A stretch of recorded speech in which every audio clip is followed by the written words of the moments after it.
This video I'm going to put on Facebook, so it's not for National Board. It's really for the Freedom Writers and also for National Poem in Your Pocket Day, which is today. Around the country, in my wife's school, she's giving out Robert Frost's poem Birches. My daughter Kat last night was copying her poem, A Day at the Bluebird Cafe, and she had memorized the 4 lines, which really impressed us. We didn't know that she'd done that.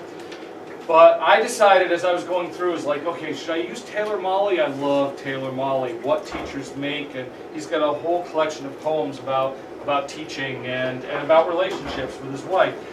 Should I give you Anis Mojgani, who I love, another slam poet, and his poem Shake the Dust, which is just great as far as shake the dust off and look at things anew, do things anew, no matter what you've had in the past.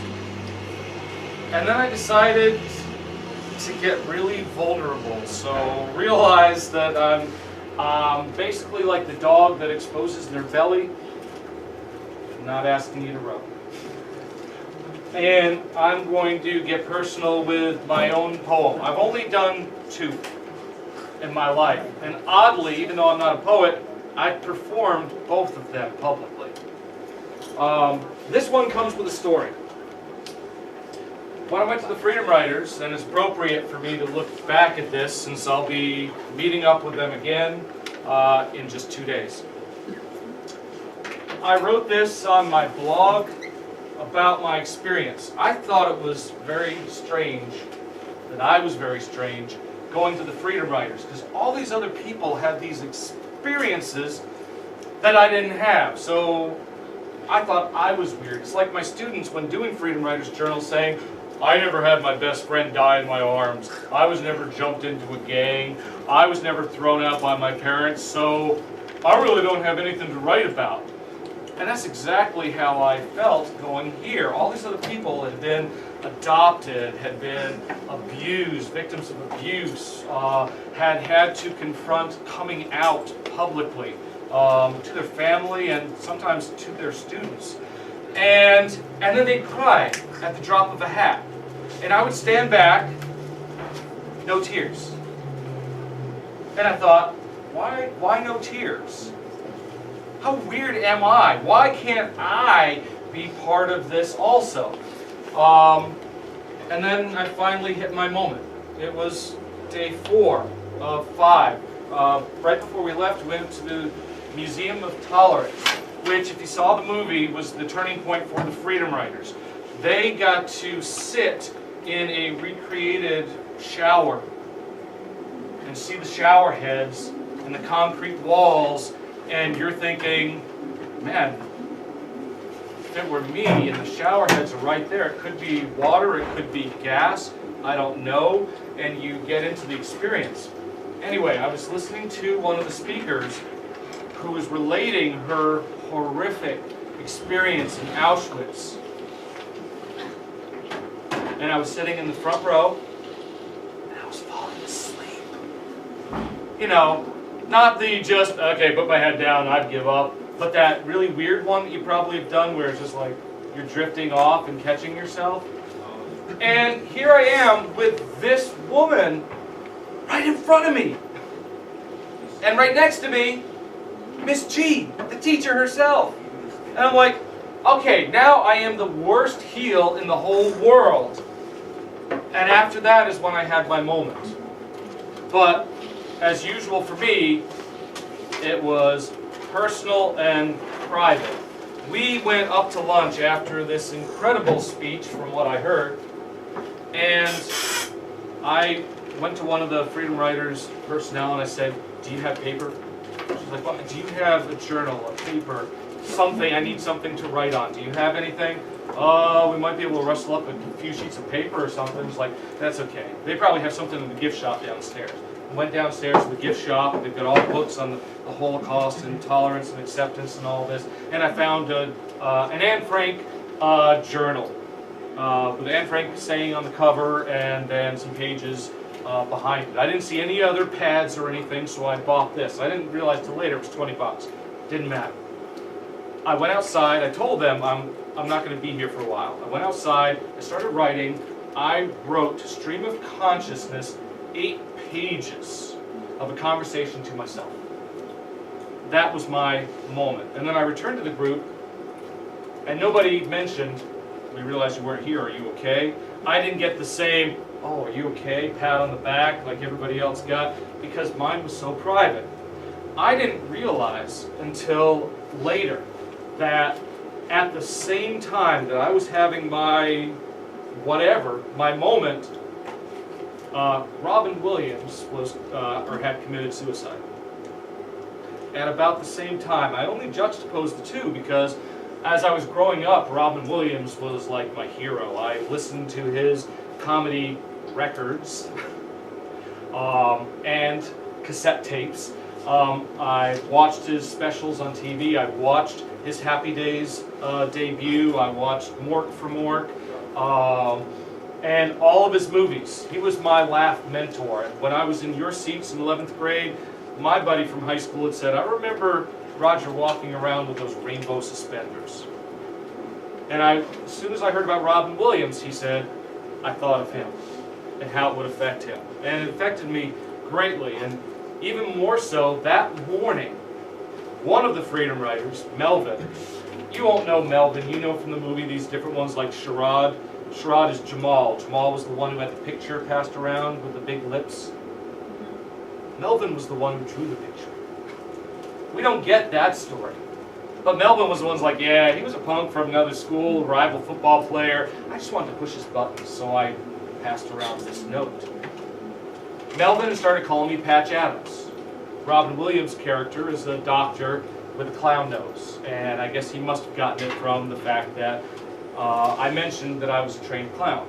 So here, I'm called Patch Adams, I have my moment, and Robin Williams dies, and I was like, this is just too bizarre.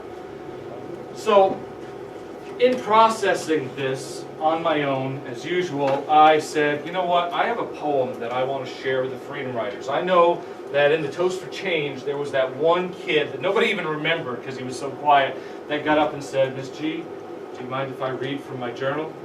She's like, no, go ahead.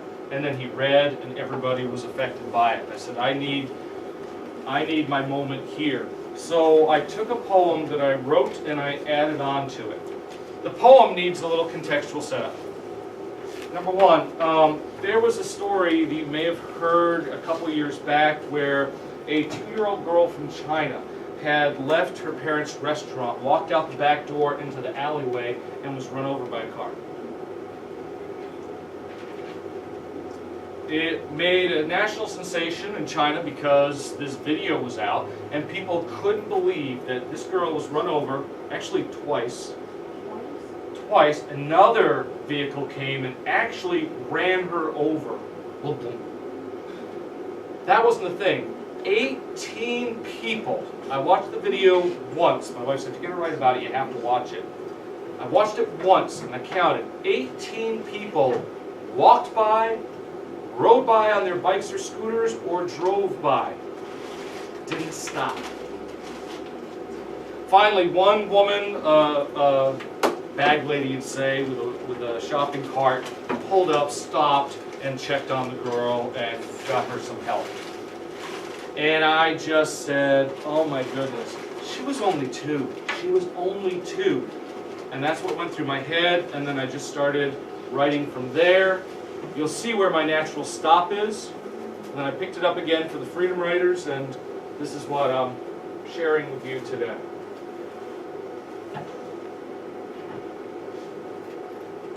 She was only 2. They were 18. She lay bleeding and suffering on the sidewalk. They drove or walked by, unblinking, unseeing, unhelping.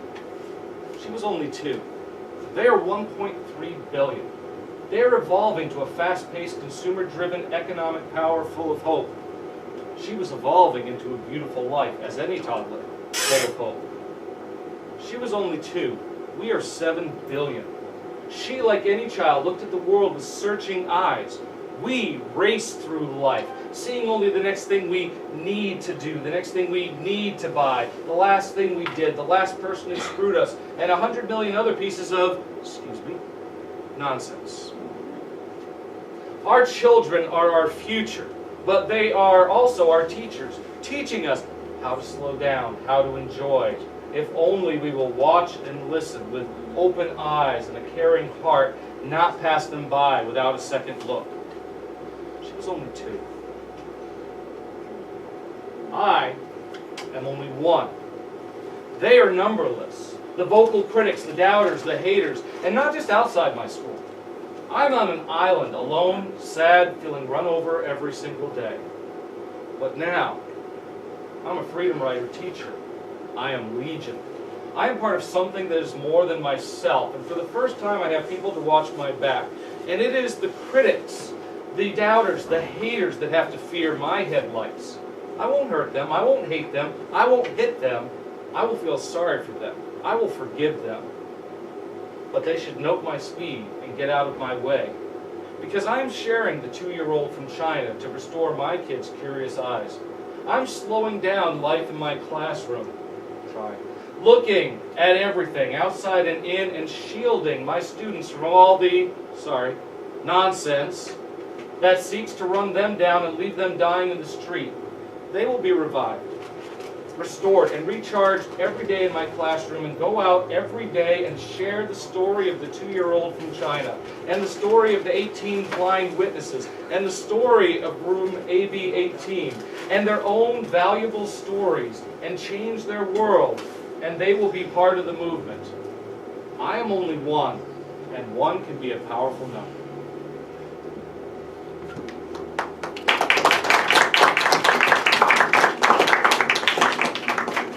Thank you. Well, this is what you read at this is actually, the first half is what I read in front of Taylor Molly at a conference. That was nerve-wracking to stand in front of one of your heroes, I guess. And what I read in front of the 24 other Freedom Writer teachers and Freedom Writer students and the Freedom Writer teacher herself, Erin Groh.